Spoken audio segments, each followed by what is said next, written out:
People's Welcome Station. to Community Health Dialogue, sponsored by North Point Health and Wellness Center. The views and opinions on Community Health Dialogue are not necessarily those of the staff, management, and board of directors of 89.9 KMOJ. Now here's your host, Clarence Jones.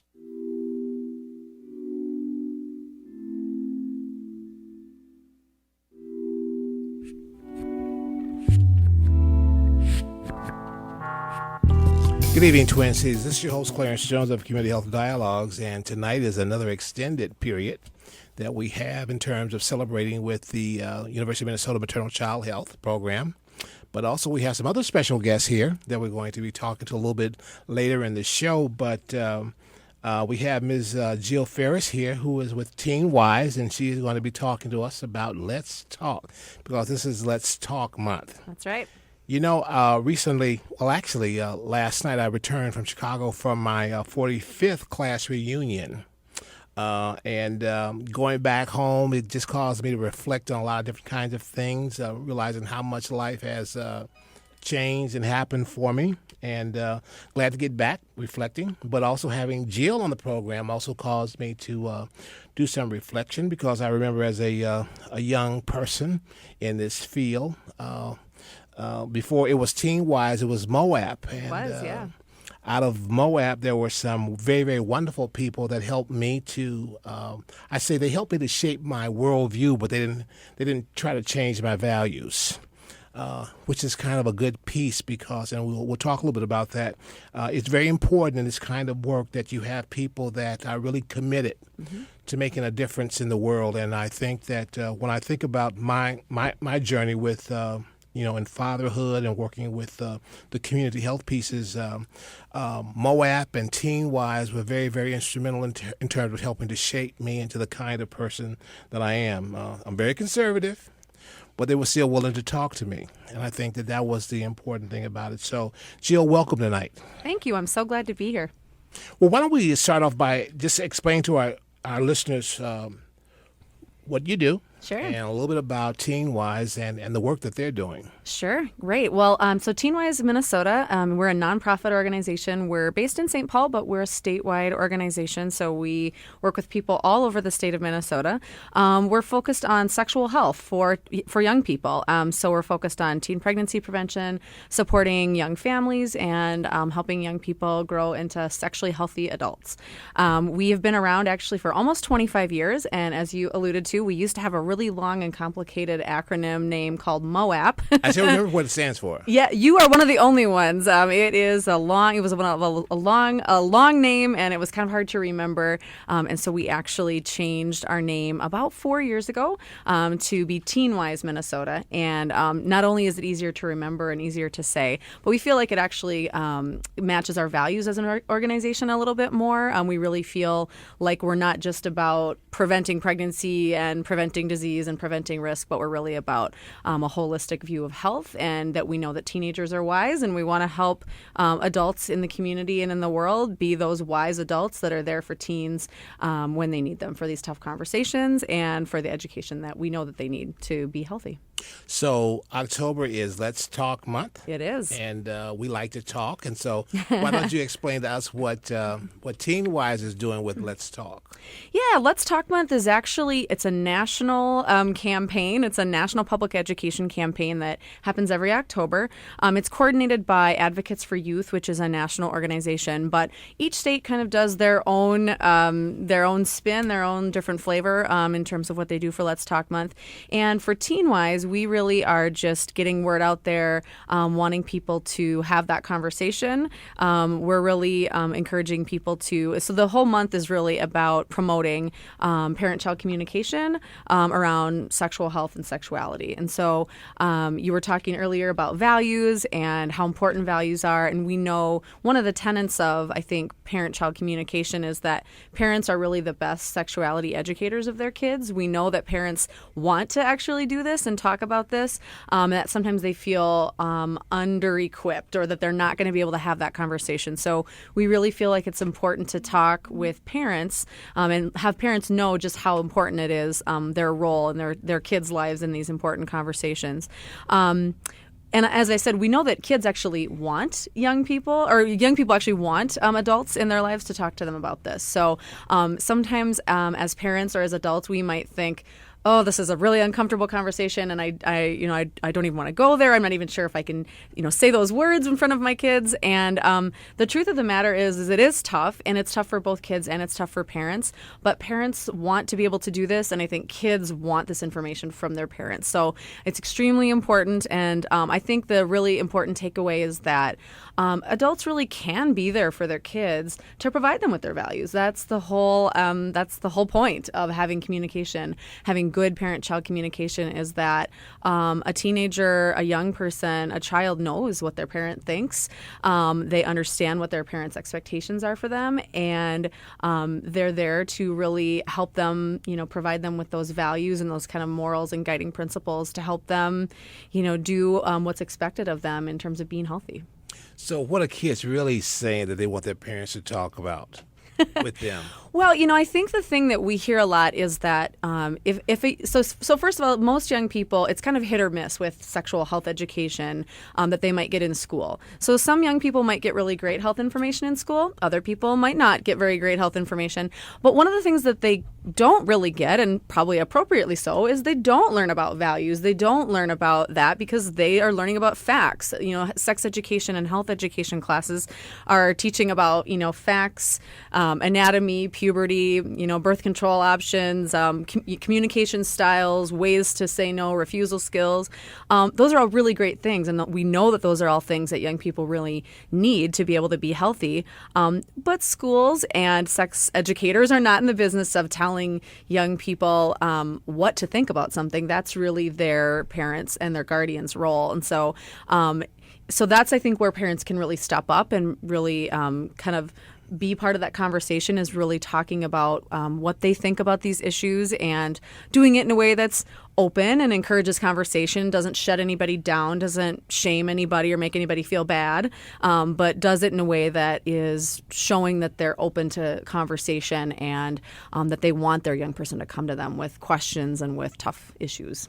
So you laid down this challenge to these parents now about how they should be talking to their kids. Yep. Now, some of the parents that are listening to us are looking for some tips. Okay. So let's talk about what are some of the tips that you would say that during Let's Talk Month that they should be talking with their kids about. Yeah. Well, I think that it's one of those things. So first of all, I think one of the best tips, and if you're somebody who has, a 14 or 15 or 16-year-old, you're probably going to say, this isn't very helpful what you're going to say, but the first thing I like to say is to start early and start often. So if you have these kind of conversations with a young person from the time they're a little kid, and you talk to them about their body, and you talk to them about strangers, and you talk to them about friendships and relationships, it's a lot easier to navigate a conversation about should someone be sexually active, or, is the relationship they're in a healthy one when they're 17 or 18 years old. So I always, tell people to start that conversation early and to talk all the time. And we kind of jokingly say sometimes about the talk, like, did you get the talk from your parents? And everybody remembers if they did get a talk like that, usually, because it was usually for a lot of folks uncomfortable, or they remember it as being something really pivotal for them. But it's not just a talk. It's not just one time. It's not just one conversation. It's a series of conversations. So that's kind of one tip I can give folks out there that are listening. I think another one is using what I would call teachable moments, right? So this idea of if you are watching TV with your kid and there comes on a scene that piques your interest, piques their interest, to talk about it, to say, what do you think about that? Or, whoa, did you see what that, I heard that this person texted this person this, and is that something that kids are doing in your school? Is that something that you're seeing? It sounds kind of silly, but, celebrities and the media are always doing things that young people are talking about and that are actually can be really good conversation starters for parents. And so I think don't worry about feeling kind of hokey or cheesy, like just go for it. And, if you're thinking about it, chances are very good they're thinking about it too. And, but just asking it in an open-ended way, to say, and you don't have to ask it, specifically about them. Are you doing this? Is this a thing that you're interested in? Just talk about it in terms of their friend group, their peer group, kids they know, kids their age. That's a good conversation starter. It tends to be a little easier to kind of navigate than having a parent right up in your face asking you personal stuff about what you're doing or what you're thinking about doing. Starting with kind of thinking about their peer group can be another easy way for parents to start that conversation. So if parents watch on TV, they see something that's kind of shaky for them, and they say, turn that off. Uh-huh. Okay, so you're suggesting that they don't say, turn that off. Mm-hmm. You're suggesting they come with something different. So you're going to have to give me some tools. Yeah. So it's funny. I'm actually sitting here looking at a list of what I would call door openers and, as it says here, door slammers, right? So something like, turn that off, or why are you asking me that, or where did you hear that, is, I would say, in some ways going to maybe shut someone down or make them feel like, well, I just wanted to know the information, and now you're making me feel maybe a little bit bad about that. So I think the sentiment is right to say, shut that off, but I think the sentiment, you need to go one step deeper and talk about what's making you uncomfortable, or why it is that scene on TV, why you don't like that, or why you don't agree with that as a parent. So, if something's happening there, not to say shut that off, or, that's, making a judgment call about it, but to say, I'm really uncomfortable with this scene because of X, Y, or Z. What do you think about that? Or even just to say, what do you think about that? Is this the kind of thing, are people hooking up like this? Is this the kind of thing you're seeing? Is this kind of the normal way of doing things? Or, am I just old fashioned? I mean, I think that's cool to just be open, honest, and ask open-ended questions and let them deal with it, let them roll with it. So where do parents get this information from? I mean, you're giving a lot of great tips. I'm sure that some parents are saying, like, where can I learn this stuff from? So what are you doing in terms of Let's Talk Month? Mm-hmm. Well, Teenwise has, we have a lot of great resources and great resources for parents. And there's definitely great resources. I would say, Let's Talk Month, I think of Teenwise as kind of a vessel here in Minnesota for bringing this information to folks locally. But quite honestly, this campaign is a national campaign that is coordinated on a national level. And their website has tons of great information. So I would say people can go, it's advocatesforyouth.org. It's a great website that has tons of tips for parents, strategies for parents. And there are things that Teenwise is doing locally here, too. We have a curriculum, actually, that's called It's That Easy, which I know you know a little bit about, Clarence. And the curriculum is actually intended to foster parent-child communication. And it's actually a training for parent educators, so people who come in contact with parents, people who want to help parents have these conversations. And so that's something people can go to our website, teenwisemn.org, and check out the It's That Easy initiative. And we certainly are open for questions and feedback on that training. We love to roll that out for people and make those conversations happen, give parents real concrete strategies and tools to use.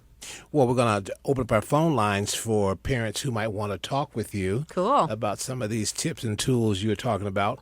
The phone number here is 612-377-3456. Again, the phone number here is 612-377-3456. We've been listening to Ms. Jill Farris talking about Let's Talk Month and how do parents talk to their kids. And I'm hoping that the parents that are talking to their kids talking a little bit different than some of my parents did. So 612-377-3456 if you have a number.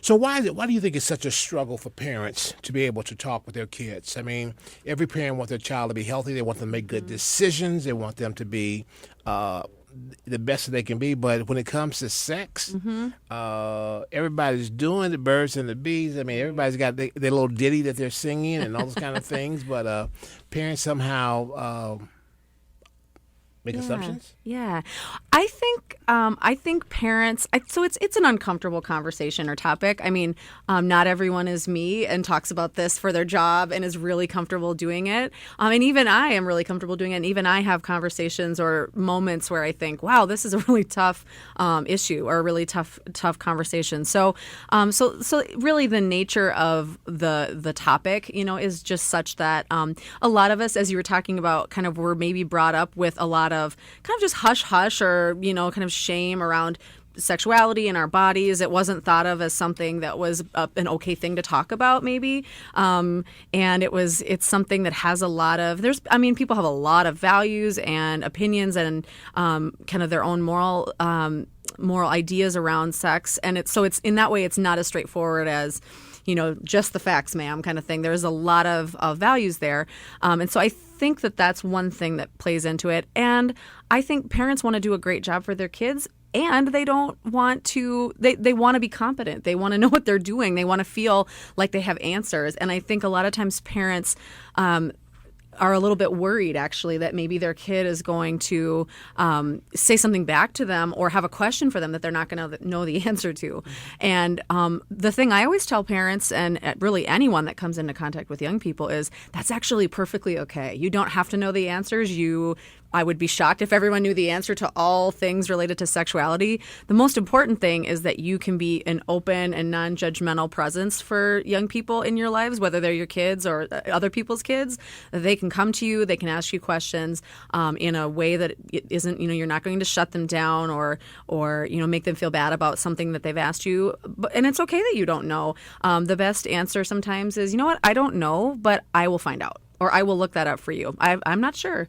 That's an okay answer. Sometimes that's a better answer than kind of winging it and saying something that we think might be the right answer, and then truthfully it's actually not. So I think that those are a couple of things that are hang-ups for parents. Those are the two that kind of come to my mind. So what is the real state of teenagers today? I mean, that it is important for us to have this conversation. Yeah.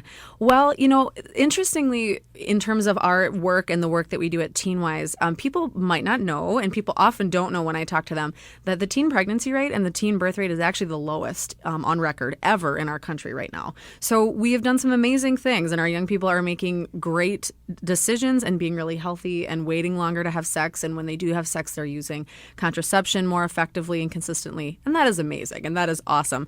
And we also know that there's a lot of communities that aren't experiencing these really deep declines, like I said, overall. So we know that in our state, African American youth and Native American youth and Asian Pacific Islander youth and Latina youth, all of those youth actually have much higher rates in terms of comparing them to white kids.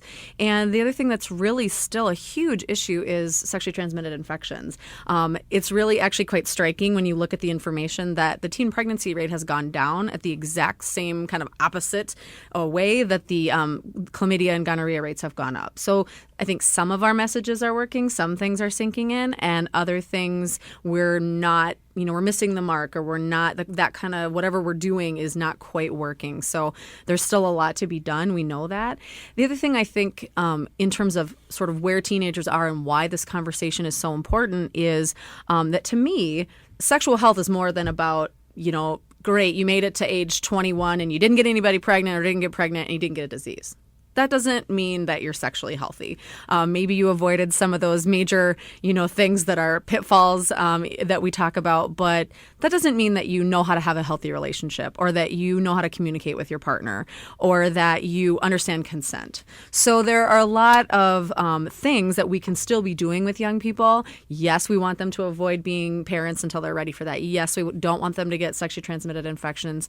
And we also want them to be really healthy people. And part of being a healthy person is being a sexually healthy person. So that's why, and we know that conversations with parents directly lead to young people waiting longer to have sex, being better users of a contraceptive method if they do decide that they're going to have sex, and all kinds of things that aren't related to sex when young people are talking with their parents.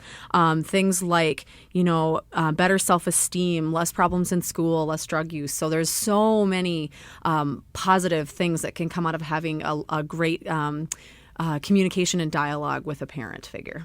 So we talked a lot about parents and their conversation with kids. What is the community's dialogue around this conversation? Well, I think the community... What could it be? Yeah, I think the community obviously includes parents, and I think that the kind of messages that we give young people, I think parents are part of that. So to me, the kind of community response is the same thing as the adults that surround young people, whether that's parents or guardians. So I really think that, again, the conversation needs to be to talk early and to talk often, to give fact-based information, make sure young people know they know their options, they know their rights, they know their responsibility, and just to make sure that they know, I think, to know resources, to make sure that they know, clinics that they can go to, places where they can see, nurses or doctors, free or low-cost places, all that kind of stuff, I think can be part of the community conversation. I also think it's important to know that absolutely everybody can have a role. I think sometimes people feel like, well, teenagers, like I'm not the parent of teenagers, or, I don't know why it matters or why I'm part of that conversation. And we've certainly seen really great community responses from people all throughout the community in different parts of the community. So if you know a young person, or guess what? We were all young people at one point in time. Like, I think there's just a way that the community can respond to just be just supporters of young people, and just that we believe in them, and we have expectations for them, and those expectations include that you're going to be healthy and you're going to make good decisions. So you're saying that this is a national program that's happening all over the country? Yes. And tell me some more of the things that Minnesota is doing in terms of responding to this Let's Talk Month. Yeah, one of the things, so we definitely have a lot of, I think with social media, there's a lot going on now in terms of folks really doing a lot of shout outs on Twitter, and a lot of stuff, campaigns going on with Instagram, people really just talking a lot, trying to get parents, to be part of the conversation. I think people should be talking all the time, but October really is this month where we have a focus on, let's really focus on this and make sure that parents know how important they are in this conversation. So it's really just a matter of kind of continually letting folks know, whether it's people that work, with young people or it's parents, that they need to have the conversation, reminding them of how important that is, and then giving them resources. Let's talk more about the resources, because Okay. I think that a lot of parents are saying, like, okay, so where do I start? Mm-hmm. Yeah. Yeah, it can be definitely a daunting task. And I think once you start looking, I think especially if you start with a reputable source and you start with something that's good and that feels like what you need and what you need to have, you'll just uncover more. So I, again, would really encourage people to go to Advocates for Youth website, advocatesforyouth.org.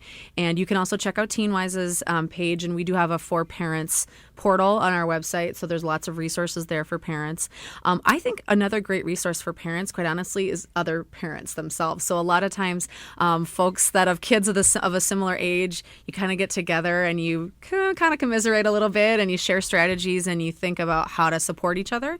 And part of that is if you have, a network of parents or parents coming together. Not every parent is comfortable talking about sex, but many of them might be. And so if there's an adult in the community that is known as a trusted individual, somebody who has a lot of great information, being the go-to parent in terms of that can be a really nice resource for other parents. They feel like, okay, I can send my kid to this, parent in the community, and I know that they'll give them good information because I'm not as comfortable with this as I want to be.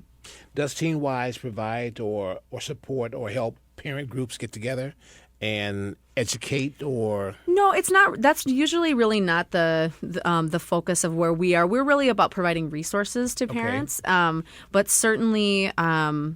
And yeah, I think it's one of those things. It's definitely maybe a little bit of a disconnect, quite honestly, in our field, is that Teenwise works to support professionals and people that work in the field. There's a lot of people that are out there working to support our teens and working directly with them. You're right. You're kind of pointing out a lack of resources and kind of connection for parents. I do know that there's several of the ECFE groups. A lot of those groups have worked with Teenwise to go through the It's That Easy training to make them more comfortable, and parents really have gotten together through ECFE. So I think check out your local ECFE if they have things where they work with parents of teenagers. I'm pretty sure they would be able to kind of coordinate a group like this and with this topic. Other materials. What other kind of materials are available for people who might want to, find out more? I know you mentioned Advocates for Youth, but there's got to be some other kind of books or materials that would be of. Yeah, there's a couple of, there's a lot of really great authors out there that write books, and they're usually, most of the books that we see are more for younger kids. There's a great children's author by the name of Roby Harris, and R-O-B-I-E is her first name, and she writes really great books for kids, talking about books for little kids, talking about how babies are made, and her book is called It's Not the Stork, and she explains through that book through really great illustrations and text about how babies are made and about how reproduction happens, and all the way up through puberty, and all the way up through sex, sexuality, gender identity, relationships, communication. So those are great strategies. Those books are great. I know a lot of parents who will buy a book like that and kind of maybe leave it sitting out, or put it on their kid's bed, or wrap it up and give it to their kid and say, and you can even say, I'm not as comfortable talking about this with you as I wish I was. I'm trying to get better at it, but here's a book and check it out. And if you have any questions, I'll do my best to try to answer those or to be there for you. And that can be a good way. They can look at the book. They can decide if they have things that they want to talk to you about. You can check in with them and say, how's that book? Was it okay? Did you like it? That can be a nice strategy too. So ways to kind of make that conversation happen without you needing to shepherd it all the way along. You can give them a book and have them kind of peruse it that way. You and I have known each other for a long time. So how has your job changed in terms of working with parents or working with educators around this whole issue? Yeah. I think we're doing a much better job of really talking about sexual health as a part of health, and not separating it out as some other conversation that needs to happen. I mean, yes, we've acknowledged here today all of the maybe discomfort that comes around this issue, and that it's different in a lot of ways because of the values that are attached to it. But I think that parents are interested in making sure their kids grow up healthy, and that means a lot of different things. And again, I think that means sexual health too. And so I think just kind of I also think we have kind of a generation of parents now that are they do want to have this talk. I mean, I think parents have always wanted to be able to do this, but I think so the time when the teen pregnancy rate was the highest was 1991, 92, 93. Those people are parents at this point, and a lot of them are parents of teenagers, and so they saw a lot of their peers going through, dealing with pregnancies and dealing with babies when they were really young teens, and I think that a lot of those parents kind of saw the effects of that and how hard it was for their peers, and I think they're being more realistic about having these conversations with their kids. They know how important it is, and I'm just going to make a leap, but thinking that they probably wish somebody would have had that conversation with them, and so I think that's one big shift that we've seen, and we know that more parents are talking to their kids than 10, 15 years ago.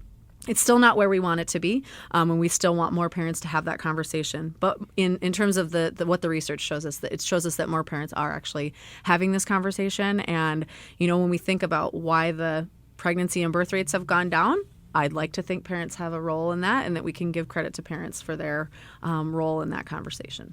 Well, we're coming to the bottom of the hour. Okay. And I want to thank you for your conversation. But before you go, okay, here's what I want you to do. I want you to share information, share a message to our community that's not politically correct. Oh, that's not politically correct. Boy, Clarence, that's like putting me on the spot in so many ways. Let's see. Okay, but be straight with us. I mean, there are things that we need to know. I mean, but there are things that come out of your heart, out of your passion around this particular topic. So let's hear it. Well, okay, I think I've kind of alluded to it, and I don't think it's politically incorrect, though, to say that parents have a super important job to do, and I think, your kids' health teachers, people in their lives, let those people do their job and teach your kids the facts, because that's what they know and that's what they're good at.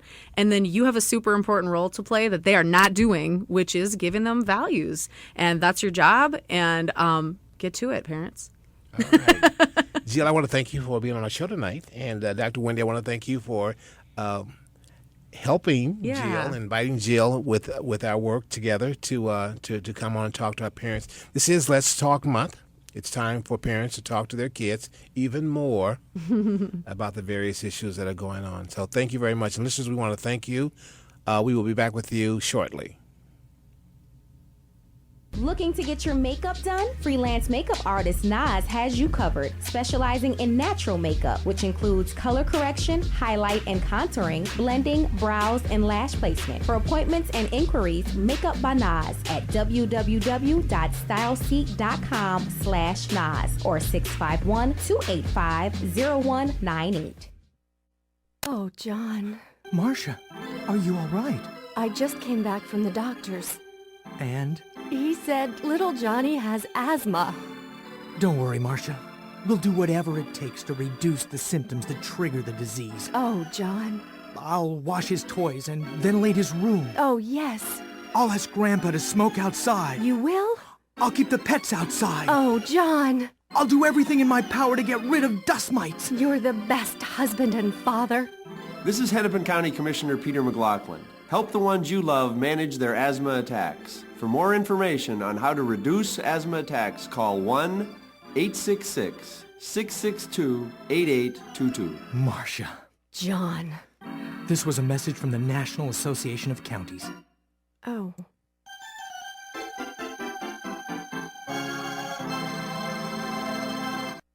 Hey, Mom, why is the sky blue? Why don't animals talk? Why do dogs have wet noses? Why is an 11 pronounced 1T1? Kids ask a lot of questions. Why do I have a belly button? But you don't have to know every answer. Why is the ocean salty? Because you don't have to be perfect to be a perfect parent. Why are there 50 states? There are thousands of children in foster care who don't need every question answered. Why is pizza round? They just need you. For more information on how you can adopt, go to adoptuskids.org. A public service announcement from the U.S. Department of Health and Human Services, Adopt U.S. Kids, and the Ad Council. Omar's Tire Shop offers tires with complete mount, balance, and auto repair. Omar's Tire Shop is located at 2853 Columbus Avenue South and is open 7 days a week. For more information, 612-259-7099. That's 612-259-7099. Located at 2853 Columbus Avenue South. Omar's Tire Shop. Hello, and welcome to Community Calendar. I'm Kim Haley. First on the calendar, the AABCA is celebrating the Silver Anniversary Gala and Survivors Ball, celebrating and honoring cancer survivors. It takes place Saturday, October 17th, 5 p.m. at the Marriott Minneapolis West Hotel, located at 9960 Wayzata Boulevard in St. Louis Park. The Men Up Club is for African American males in school or high school. They will help you with school, graduating, teaching manhood, or just having real talk about how to win the game of life as a young black male. The Men Up Club meets every Monday night, 7 p.m. at Shiloh Temple, located at 1201 West Broadway Avenue in North Minneapolis. For more information, Dean 651-895-5033. Pleasure Production is having free stepping classes every Wednesday, 7 to 9 p.m. at Falwell Park, located at Dowling and Humboldt Avenue in North Minneapolis. For more information, Malcolm Samuels, 612-388-2548. Children in America are experiencing all types of domestic violence. 9 out of 10 children who are exposed to physical or verbal violence may be watching negative television. Quincy's Fresh Beat Clubhouse is saying no to domestic violence by turning off adult animated cartoons during family time in the month of October. For more information, Donald Jackson, 612-306-5894 or Quincy'sFreshBeatClubhouse.com. Get the 411 on how to get your driver's license back at the Twin Cities Driver License Rehab, located at 734 East Lake Street in Minneapolis. They're open Monday through Friday, 10 a.m. to 5 p.m. and Saturday, 10 a.m. to 2 p.m. For more information, 612-367-4111 or 612-200-9615. If you or your organization has an announcement you would like to share with the community, bring it in to KMOJ, 2123 West Broadway in North Minneapolis, in the 5 Points Building, Suite 200. For more information, 612-377-0594. I'm Kim Haley. Have a good day. 89.9 KMOJ, the People Station.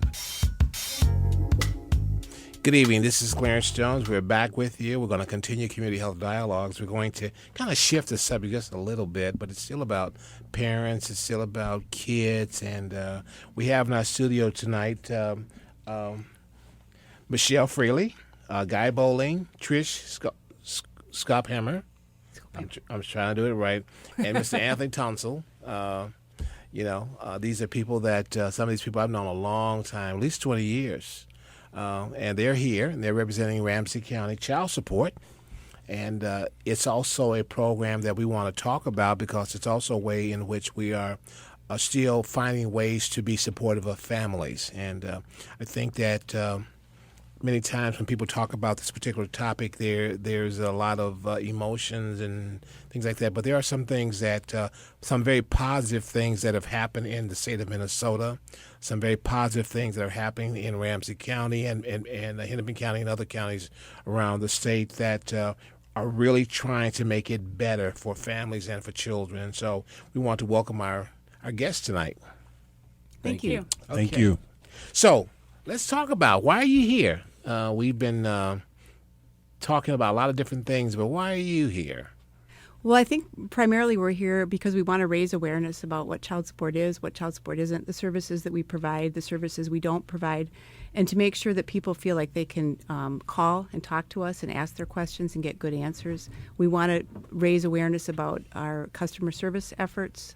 We want to make sure that people know that there are options sometimes when things aren't going well with their child support case, that there may be options, and we need them to be able to communicate with us. Okay.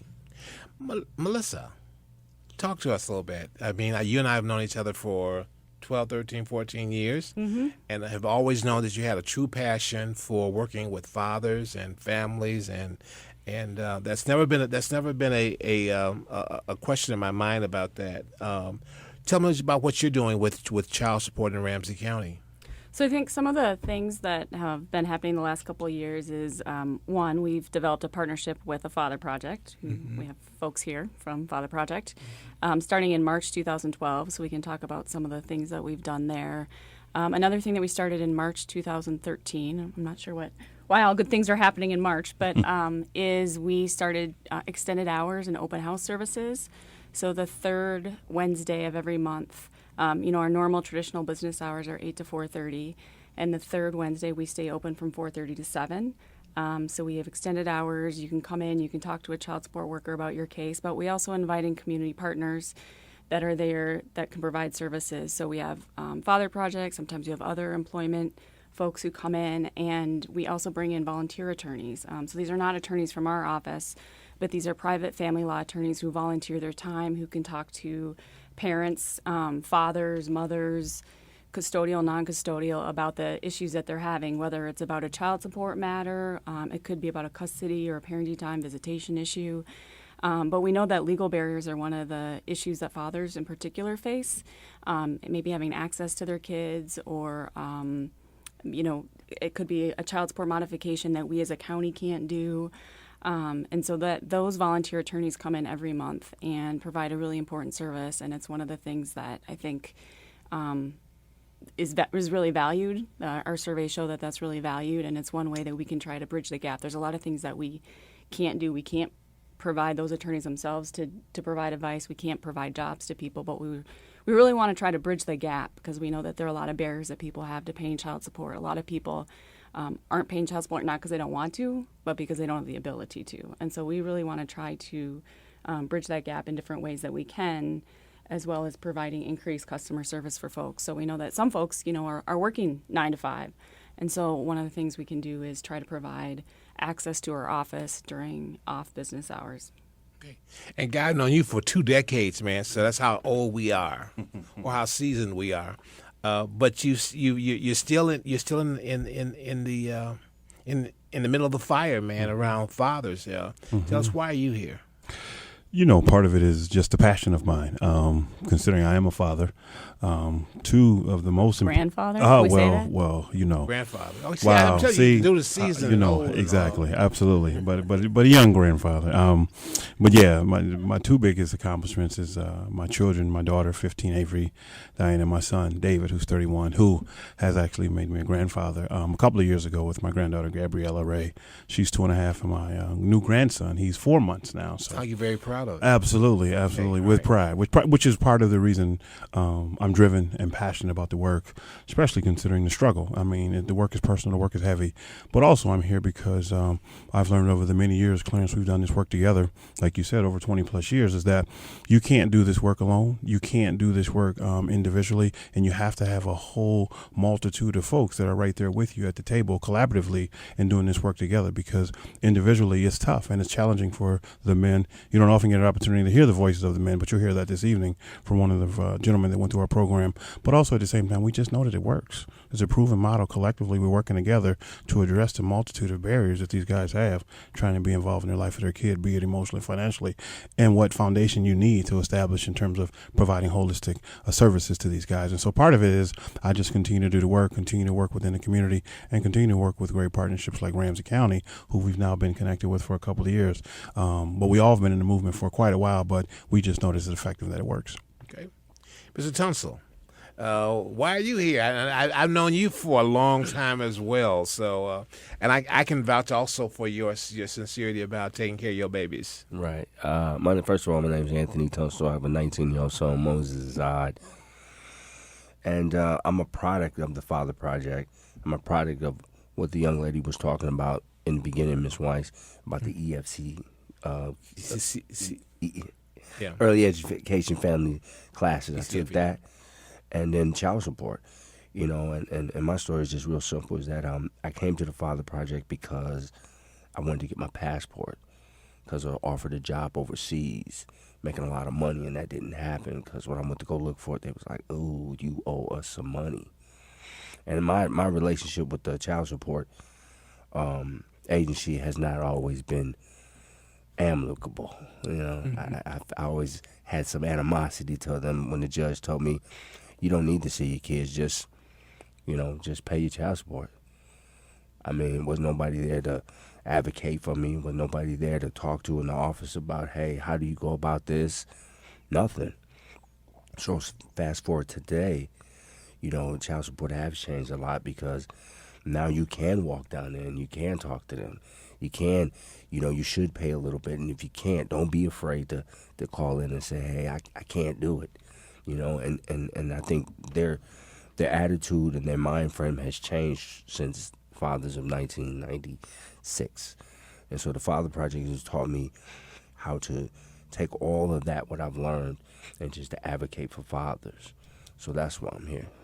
So, Guy, getting back to you, I talked about the long time that we've been in this work. What has really changed that makes you more comfortable or confident now in terms of working with the child support system? Well, a couple of things. I think our work with the child support system, I think it changed for them even wanting to be a partner in what we're doing and wanting to have a particular approach in how they work with men, particularly men as it relates to, child support. They're in this for, a couple of different things. And the whole paradigm shift has changed within the last 20 years in terms of their approach, And also they have great leadership with Vicki Tereski, who is the commissioner who really emphasizes really having that holistic approach and working with men. And it's not about just only locating parents, establishing paternity, establishing a child support order, then enforcing the order. She sees it, as well as child support sees it overall, as really putting these men in a position of stability, really addressing and identifying what their needs are, really looking at them as important and valued, and really trying to establish them to take care of themselves as men first before they can take care of anyone else. And so for me, it has changed significantly because child support stepped up to the plate, and they said they wanted to partner with nonprofit organizations and work with fathers to put them in a better position to be able to pay child support. But first, they have to focus on themselves and stabilize themselves, and then begin to look at the impact that they have on their children by not only paying for their children, but being emotionally connected to their children, because the long-term effects is substantial. So some of the challenges that when kids are born in households of where the mom and dad wasn't married, and you're talking about born into poverty, and as the young lady was saying earlier about all the challenges that come with that, well, a number of those things, fathers is part of the the challenge, but they're also the solution to that challenge in terms of they're involved and they're stable and they're really connected to their kids. And I think the long-term support, the child support has been with us from the beginning of our program, which started back in 1999 with Hennepin County Child Support, led to our success in working directly with child support by having a child support officer on site, working directly face-to-face with dads. Some of the things that Anthony spoke about as far as the experiences that, fathers have had in terms of intimidation and the facility and, just some of the things that they've been involved in. I think child support has really been efficient and effective in collaborating with us, particularly with the leadership of Mark Ponce, who's no longer with Ramsey County, but he's the director who saw the great work that we've done in terms of providing direct services. And I think the whole approach that child support have in working with community-based organizations has changed significantly, where they really want to help fathers and really put them in the position to be able to take care of themselves and, more importantly, be able to take care of their children. So I want to go around the table and ask you, why does child support matter? Well, I think child support matters primarily because it's a way to get families out of poverty. There's a lot of kids that are living in poverty throughout the country. Ramsey County particularly has a high poverty rate. There's over 24% of the kids in Ramsey County are living in poverty. That's higher than any of the other metropolitan counties. Mm-hmm. And child support plays a huge role. If there can be steady child support payments coming into a household, plays a huge role in getting kids out of poverty. And we know that there's studies out there that show that kids that are raised in poverty are going to have a harder time in school. They're going to have a harder time throughout their lives being productive members of society and having their needs met. And so I think child support matters in that way. And there's always a healthy tension between making sure that we're doing what we can to get the child support payments into the household. We have some pretty powerful tools that we can use to get child support payments, but they can also be pretty punitive. And so there's, I think, an important balance that child support needs to get at, where we're balancing out what we need to do to get a non-custodial parent, usually a father, in a position where they can pay support, and at the same time making sure that the custodial family, the mother and the child, are getting their needs met financially. And I think child support, just like I said, plays a huge, huge role in family self-sufficiency, getting families out of poverty, getting families off of public assistance, and making sure that they can meet their financial needs. Melissa? I would just add that I think two things. One, I think child support is really important for providing families with stability. So if you think about kids who move apartment to apartment or house to house and what that does to their education, what that does to the friendships that they have and the other relationships they have with people in the community, if you can have consistent, reliable child support, you can really make sure that that household the kid is living in hopefully is able to be more stable. Another thing is there's some research showing that child support, $1 of child support contributes more to a child's educational outcomes than other money that's coming into the home. So this money is going directly to pay for those child's needs, and it's really important, again, towards, I think, that stability and what that means over the lifetime, of a child's life. Okay. Anthony, why does it matter? It matters because it's the responsibility of a father just to provide for their kids, and to know that when you're giving your money, it's not just out of some, I'm doing it because it's a chore or some. It's because you really want your child to be in the best position possible to have a better life. That's what child support is for. And once you get out that mindset of all the negative things that you think child support or what she's doing or what they're doing, you start to realize that your money is going to bettering your child. Okay. Guy, what's the matter? For a lot of the things that's already been said, just echoing those sentiments. But I think, child support took an approach, back during the Clinton administration when, welfare reform and, you couldn't receive welfare for a lifetime, regardless if you had a minor child or not. So you had 60 months. And I think their approach in working with the moms, because what they realized that the fathers who were, in similar positions, and if they had custody of the children, they would probably qualify for public assistance as well. And so they took that into consideration, because as mom is transitioning off welfare and going into the workplace, she was going to need her income supplemented. And part of the reason she was going to need help from him is because he was in a position, not initially, but he needed to be in a position to be able to make a decent, livable wage. But you had to address the issues that he was dealing with to put him in that position to be able to make that decent, livable wage. And so I think they began to understand that way back in their mid-90s, and they definitely understood it as it relates to partnering with the Father Project, in addition to just being flexible with the services they provided us. And I think it matters because fathers have to understand that they have a financial obligation to their child. And if their kids are receiving public assistance with or without their permission, they have to understand there's an obligation that they still have to fulfill financially. And it's better for them to be equipped with the knowledge and expertise on how the system works as opposed to ignoring the system and suffering consequences. And when you don't know the system, you begin to have a preconceived notion about the system that it's out to get you, when in actuality it's really in the best interest of the child. And if you supporting your child can help that child come off of public assistance, everybody is better off. The child is better off. The well-being, your stability, the relationship with the mom, the co-parenting, all those things are effective for the family to succeed. And I think child support is misunderstood in a way that when they've worked with us over many years, dad has come to better understand and be educated about how the process works and more likely to work with them together. You know, it's really interesting listening to you saying that child support has been misunderstood, you know. But I think that, you know, most of the time or in the past, when we talked about child support, it was lightning rod. Absolutely. It was like, you know, and for you to say something nice about them, that ain't good. Right. But anyway, tell us what the Father Project is doing to help families to become stronger and to have those kinds of things that you discussed and talked about. You know, we're doing so many things.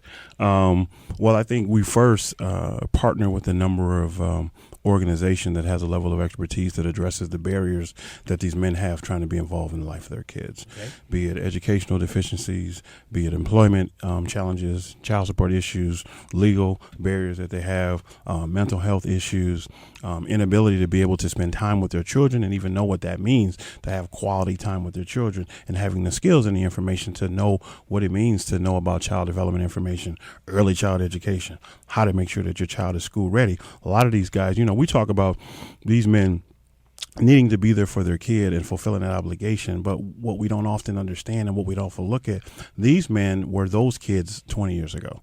These men were those kids 25 years ago. So if they didn't have the proper guidance and direction and the environment and the support and the finances in order to understand what it means to be a father responsibly, they're just repeating the cycle of poverty, right, in terms of what we know about these guys. And so what we do is we address his needs from the beginning, identify where he is and meet him right there, establish a plan for him as far as what it is that he needs to address to put himself in a position to be able to take care of himself and his child. And then we begin to address those issues by providing services through collaborative partners such as Ramsey County, Hennepin County. We partner with African Community Services. We work with all kind of different populations of folks, from Native fathers to Latino fathers to African-American fathers to Southeast Asian fathers. And so what we do is we try to work with him and help him begin to, first of all, believe in himself, identify who he is, what skills he brings to the table, what it is that he wants to do, and how to help him get there by developing a plan. Secondly, make him understand and realize that by gaining parenting education and parenting skills, that only helps him better connect with his children, better relationship with the mom of his children, better understanding of what her responsibility is as it relates to, because 9 times out of 10, she's the custodial parent, so she got the kids every day. She's dealing with the stress. Sometimes we hear fathers say, you know, if I didn't have my son in my life or my daughter in our life, I wouldn't have had any structure or motivation, so my children gave me structure. Well, what we know, children don't provide structure, they provide stress, right?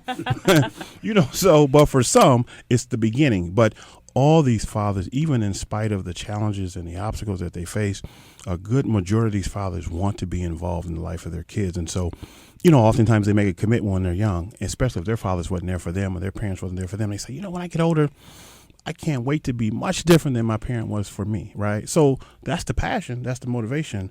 But that means nothing if you don't have the skills and the resources and the education to be different about it, because you might find yourself doing the same thing, if not worse. Okay. Trish, how many families are served in Ramsey County on child support? We have 28,000 cases in Ramsey County. So we're serving about, some of those are duplicates, so there'd be moms or dads who show up on multiple cases, but 28,000 cases. How much money is collected? We collect $53 million a year, and sometimes when I'm talking with people, $53 million seems like a huge number. It's hard to wrap your head around how much money that really is. But if you break it down, that's $200,000 every working day. And $200,000, you can look at that in terms of how many school lunches that buys, how many pairs of jeans that buys, backpacks, boxes of Cheerios. That's one of the things that I like to talk to my staff about, so that they feel the impact It's not some dollar amount that's high in the sky that you can't really wrap your hands around, but $200,000 a day, that's a lot of money coming through. Mm-hmm. Melissa, what is the greatest? I want to use an emotion here, but what's the greatest feeling that you get about doing your work? I mean, because like I said, I've known you for a while. I know that you enjoy helping families. What gives you the greatest joy about doing your work? I think for me, because I'm a supervisor, I tend to get the complaint calls. Okay. So I get the calls when things aren't going well or people are really unhappy. And a lot of times, whether it's a call that comes to me or a call that's going to the caseworker, child support is a complicated system. And so helping people understand what the system is, how we can work together through the system, how we can resolve issues. As Trish said, we do a lot of we have a lot of tools that we have in our toolbox, and a lot of those tools are things that we are required to use. Driver's license suspension is one of them that we tend to get a lot of calls about, and so working with people to help them get their license back, I think to give people hope. A lot of times you get so far in debt and you feel like, why even bother? Mm-hmm. What difference does it make anyway? Mm-hmm. So I think a lot of people, when they feel like we'll work with them, we'll give them a sense of hope, and being able to kind of get your life back on track, which is why the partnership with the Father Project is really great, because we can, I think, really work together. And so a lot of, I think, dads who maybe were feeling hopeless, we are constantly talking about Father Project to the clients that we serve, and encouraging them to contact Father Project, letting them know what we can do if they're in the Father Project and they have a Ramsey County child support case.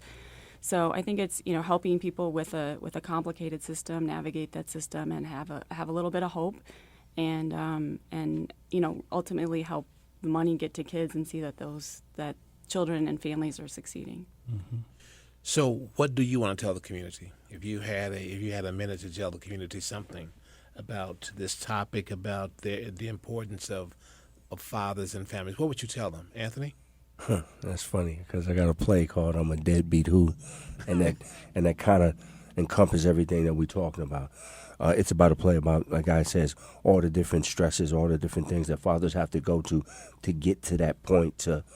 I call it zero, just to start over and to do things. So the play just is there to give fathers a platform to let them know that there's somebody out there hearing their story. They're out there, somebody's out there understanding what they have to go through and removing that stigma of I'm a deadbeat dad, because it's just a heartfelt thing to hear that you're a deadbeat, and when you want to provide for your kids and you don't know how sometimes. That's the toughest thing. So the play is just a narration of all the things that we just talked about. Did you write it? I co-wrote it. Oh, okay. I wrote yeah. and Well, produced it. You'd be proud of that. Yeah. So I'd be modest about it. Some people have been in the play, hint guy, and the other people, but the play is real good, and it's just really just a snapshot of everything that we talked about. Okay. And I just want fathers to know that there's somebody out there advocating for them, who's been through it, who's understand it, and just trying to teach you what it looks like from a different perspective. Guy, short. Tell me what you. Fathers will pay. They will. You give them the resources, you give them the education, you give them the information, you give them the support. You be a champion for them. They have no problem fulfilling their financial obligation. And what we've learned by working with child support is they've been flexible with us. They've been passionate about what it is that we do, and they've been supportive about these guys and the conditions that they're in. And they may have made decisions that put them in those situations, but they're also willing to work with those guys as they come out of that. And so these guys will pay, and they want to be there for their kids, and they just want the folks to make sure that they understand that they want and love and appreciate and want to be involved in their kids' life in the best way they possibly can. Thank you. Melissa? I would encourage people to contact us. So whether it's by phone or come in person, come to our extended hours events, talk to the Father Project. But our hardest cases are when we don't know where people are, when we don't know what's going on. And our full enforcement remedies start running in effect when we know what's going on, what the circumstances are that people are facing. We can try to connect them to resources and let them know what their options are, whether they're things we can do or things that they may be able to do. But just come talk to us. Okay, Trish. I think my last thought would be that the term deadbeat dad comes up a lot, and that's never a term that we use in the child support office. You don't hear us calling people deadbeat dads. We don't think of the non-custodial parents that can't pay that way. And I think it really is a paradigm shift, and we collect the huge amount of child support that's due. We collect 67% of what is due, but there's that other piece that we don't collect, and how do we get at that? And we try to do it, but without being judgmental, and by making sure that we can offer help. Thank you. Thank you for being a part of our show tonight. Thank you. I hope the listeners that you've had an opportunity to hear and to learn some new things. And if you're in that situation where you need some help from Ramsey County, what's that number again? Our child support number is 651-266-3344. All right. Thank you. Have a great evening. Thank you. Thank you.